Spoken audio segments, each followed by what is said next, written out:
We're into round 4 of the FIDE World Cup knockout tournament, and I'd like to take a look at the all-German clash between Alexander Donchenko and Matthias Blübaum. Well, we already know about Matthias Blübaum. He qualified for the 2026 candidates through the FIDE Grand Swiss tournament, so he's just playing in Goa for the fortune, fame and glory. He's 28 years old, he's a class act, he's already won the European Individual Championship twice. So, well, yeah, he's a formidable opponent. So he's playing against Alexander Donchenko, 27 years old. They know each other extremely well. Donchenko hasn't had the same kind of success as Blübaum. Nevertheless, he's a tough one.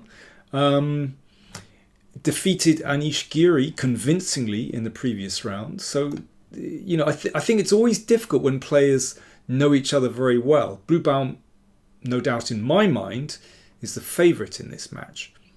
They drew the first game, but when you're only playing 2 classical games and then it goes to tie breaks if it's 1-1, then anything could happen. And this was a really interesting game. So I repeat, Game 1 was drawn, and now we move into the second classical game. This is a fascinating struggle. I hope you enjoy it.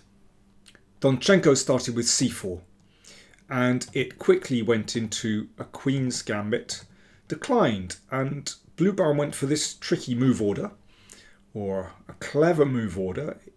This is preventing white playing bishop g5 for a move. That would happen against the normal knight f6. And it means that if white wants to play bishop g5, then the knight is committed to f3. Not that this is bad, but it just rules out a few of white's trickier systems. So Donchenko exchanged on d5 and bishop f4. So a normal Queen's Gambit exchange variation, and this is a very, very well-known position. Karpov and Kasparov played like this, for example. Going back further, Botvinnik, Petrosian. And you could say the old move is c6 and then bishop f5. It's all about getting this bishop to a good diagonal. And then g4 is very interesting. Well, lots of old games for that one. You could also play with bishop d6. That's another nice variation for black to exchange off this bishop. Anyway, that's another story. Blübaum went for the very straightforward knight f6. e3, castles. Now, here's a very interesting moment. Of course, there are normal moves here, knight f3 or bishop d3. But Donchenko went for h3. Now, normally I'm really critical of such moves. What is white doing messing about with these little ears at the side of the board when you should be bringing out your pieces? But there is a point to this. It's about restricting this bishop. So this bishop would very much like to go to f5, which is possible, but then white can gain space for g4, and that's quite playable. It also prevents the bishop coming to g4 when white plays the knight to f3, so you can see that this bishop is just a little bit restricted. Nevertheless, to my eyes, black is doing very well after this move, c5, breaking in the center. I mean, this is the way to counter such moves. Just attack in the center. Knight f3, and you can see bishop g4 is prevented. Knight c6, so pressure here. And already I feel that black is absolutely fine in this position. Here, Blübaum went for the very straightforward exchange on d4, but one could play knight e4. Hitting the outpost, that already looks okay. c4 is also quite an interesting move, actually. Anyway, this looks very straightforward. And then queen b6, of course, when the bishop has already moved out from c1, then it seems very logical to park the queen on b6, where it might be looking at b2. but also put some pressure on the d4 knight. Castles and an exchange on d4. Now, after this exchange, normally white always wants to recapture with a piece, to be left with a piece on d4. But after this, black is able to exchange, and we're very close to equal now. You can see a near symmetrical pawn formation. I mean, symmetrical in the middle and on the queen side. Black is very close to equality. The only thing is, white is still slightly better. You can see this is a nice bishop on this diagonal, and the knight puts a little bit of pressure here. Bishop e6, so defends this pawn. Yeah, still don't want to go to f5 because actually g4 is annoying, gains space for whites. But bishop e6 is solid, protecting the pawn, and perhaps the knight could move to e4 if given a chance. So bishop d3. Yeah, the bishop really doesn't do anything on b5, so time to come back, and that covers the e4 square. Now it feels to me like just moving the rook across to c8 is the most sensible move here. But Blübaum played a6, of course prevents the knight coming into b5. But knight a4 highlights the downside of a6. You can see the b6 and c5 squares are slightly weakened because, of course, b6 is no longer possible as that can be taken. But, of course, Blübaum had anticipated that and plays the knight back to d7 to cover these squares. Now, excellent move from Donchenko. b4. I think this is really the only way to try and get something from the position.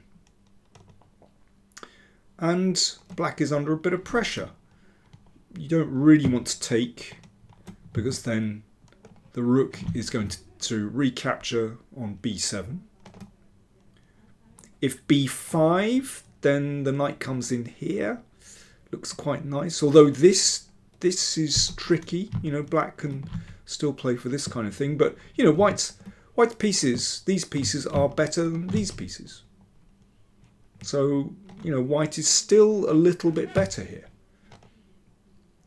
Bishop f6 played, hitting the pawn on d4. Bishop e3. Okay, so Blübaum is fighting back. So he's managed to just push the bishop back by attacking that pawn d4. But he's still got to think, what's he going to do about this knight when it lands on this square? And, that's a bit tricky. Do you want to play b6? Well, doesn't look right. Both these pawns would be sensitive. You could play b5, but again, the knight lands here. And then, maybe a4. And there's pressure on a6. Well, obviously b5 as well. So Blübaum plays a very interesting move, knight b8, which looks really convoluted actually. But if this knight can reach c6 to attack the pawn on d4, then that could be interesting. Knight b6, rook a7. So for the moment, this looks absolutely dreadful for black. Look at that rook. But that knight is going to be pushed away, and then black will, the rook will have its freedom again. So white has to react quickly here because, bishop d8, knight back, then knight c6, or indeed knight c6 straight away hits both those pawns. So Donchenko played f4. So he wants to push the bishop, and then it'll be possible to take on d5. So therefore bishop d8 hits the knight. Knight c6, so Blübaum is fighting back. The knight is certainly on a better square than d7. a3. So, but this is still an issue. f5, pushing that bishop back. And then it could well be that the knight bounces back to c5. I mean, this is an interesting move. Like, to play like this. Still feels like black is a little bit uncomfortable here. You know, white's pieces are basically better than black's. You know, I like the pressure on the c-file. Maybe a rook to c5 coming. So Blübaum thought, okay, I'm just going to cut out this possibility of f5 and plays f5 himself. Rook c1. Bishop f6. So this is what Blübaum was relying on, that there's going to be pressure on d4 and that's going to solve his problems. But watch how Donchenko plays. Rook e1, excellent move. So you can see there's a little bit of pressure here, that the bishop is now unprotected as the f-pawn is advanced. If knight takes d4, you don't take because that's check. But knight b6 leaves that rook in a terrible situation. It's just completely imprisoned. So rook a8, I mean, that's really necessary. The rook really needs to come out. Knight c5 attacks the bishop and attacks the pawn. Okay, I think we need a think and drink moment here. So you could say that both sides have achieved something. So Blübaum has brought the knight here and the d4 pawn is attacked. Donchenko has managed to bring the knight to the beautiful outpost on c5 and it's supported by the rook. So whose strategy is going to win out here? So it's white to play. What would you do next? You have a think, I'll have a drink, and check out this little ad for my Patreon channel. Do you want to improve your chess? Get exclusive access to live masterclasses with yours truly? Get hot opening ideas? Then subscribe to patreon.com/PowerPlayChess, and for just $25 a month you get a newsletter with a detailed test game to gauge your standard of play. A monthly video with puzzles to test your calculating skills. A monthly opening survey where I give my take on a hot variation. Access to an archive of over 100 opening surveys. Access to video playlists so you can research your favourite openings using the PowerPlayChess archives. And as a patron, you are able to join in the exclusive live masterclasses where you can ask me questions directly. All this for only $25 a month. That's exceptional value. So do subscribe to patreon.com/PowerPlayChess. Enjoy the benefits and improve your chess. By the way, the next live masterclass exclusive to patrons of the channel will take place this Friday the 14th of November at 8 PM UK. So do subscribe. It's great fun. There's a nice little club of players that join me, and of course it's over Zoom, so you can ask me questions directly. Okay, let's crack on with the game. Donchenko found an excellent move here. I think if white gets too concerned about this pawn, let's say knight b3, then that gives black a chance to hit back with a5. So disturbing these pawns. Of course, if that's taken, then there's going to be some pressure here in a moment. And if b5, here's the trick. The knight does not go back, but instead you play a4. And after this exchange, then again, there's going to be sufficient pressure on this pawn. I mean, it's going to actually result in a draw. It's just going to burn out once white takes here. So knight b3, defending the pawn, is a mistake. But Donchenko simply gave up the d pawn. And he's bouncing the bishop round to this beautiful square on a2, cutting through to black's king. And we're going to see how dangerous this is. So black's in trouble. Knight takes d4 played. bishop a2, hitting this pawn, and when that's taken, then it gets through to the king, and also b7. Notice how every single one of white's pieces is actively placed. Compare with black's. I'm afraid we've got another split rook situation. That is fraught. So Blübaum played rook d8, defending the d pawn. But a very cool move. Bishop f2. Really nice. Just opening up the e-file. It's really strong, and it's very, very hard for black to deal with the simple threat of playing like this. Yeah, basically moving this bishop back means that when the knight comes to c2, then you know these pieces aren't both hit. So it's a very cool move.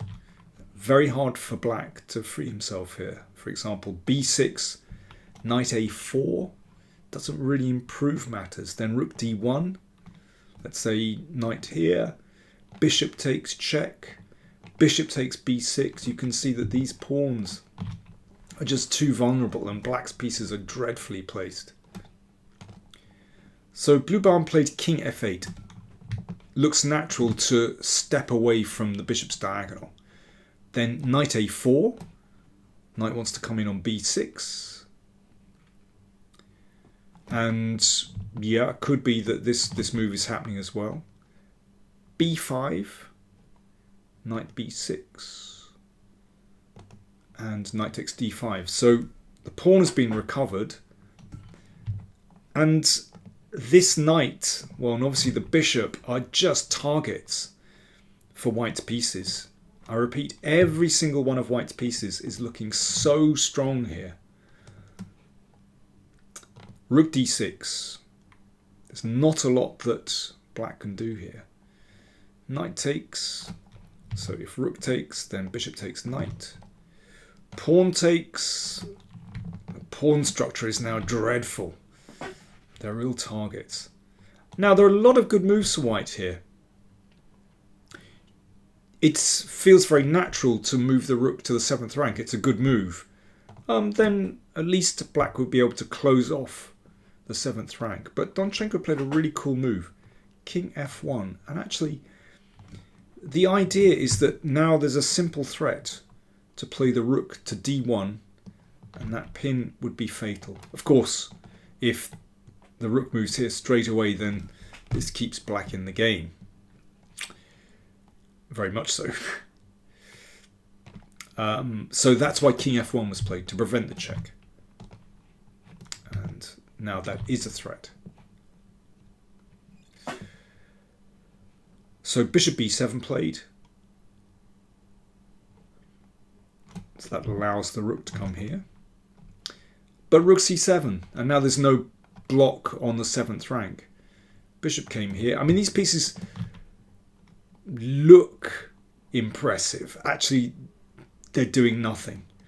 And white is just picking off the pawns here. So the threat is rook h8 with a nice skewer.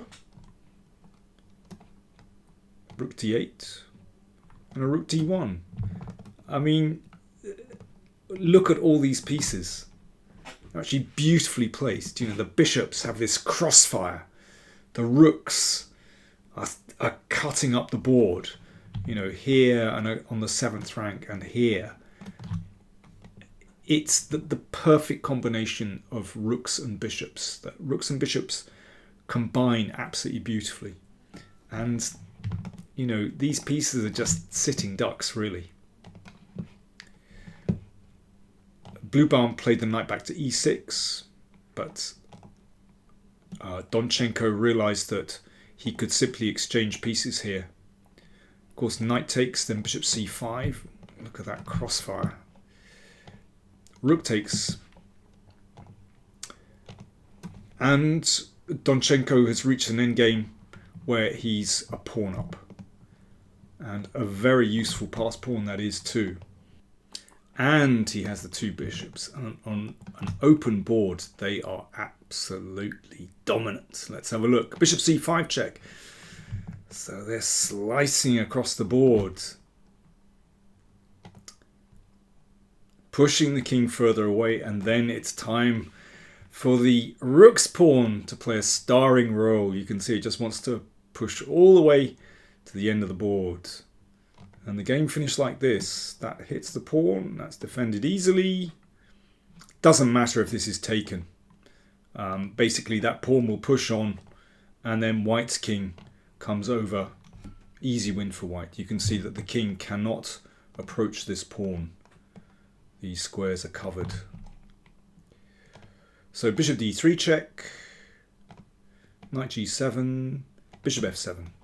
Look at those wonderful bishops creating a barrier that the king can't cross over. So that's just going to support this h-pawn. Of course, white doesn't want to exchange. Bishop g6, and the pawn is just going to advance. Only way to stop it is to give up a piece, and of course that's absolutely hopeless. So here, Blübaum resigned. Excellent game from Alexander Donchenko. I was really impressed by the opening. You know, these days, it's impossible to refute openings, to find some kind of decisive opening novelty like, you know, you could do in the past. The trick now is to find a position that is just kind of uncomfortable for your opponent. And that's what Donchenko did really well with this move h3. Doesn't look like much, but the obvious way for black to play here, like this, and they reach this endgame, black is so close to equality. But Donchenko, I'm sure, had prepared this and realised that black still needs to solve a few problems, and it's not so simple, as he proved very, very well. And he outplayed Matthias Blübaum, I think, beautifully. Really good game. So Donchenko goes through to round 5, and he will play against Lê Quang Lien from Vietnam. I mean, that's a tricky one. It should be very interesting. Jose Martinez is through. He drew against Serrana. Yakubayev is through. And Levon Aronin is through. He won convincingly in his match against Wojtaszek, 1.5-1/2. But Aronin played very well, so he's on excellent form. Tomorrow will be the round 4 tie breaks, so we'll learn more about which players are going through to round 5 after tomorrow. Thanks for watching.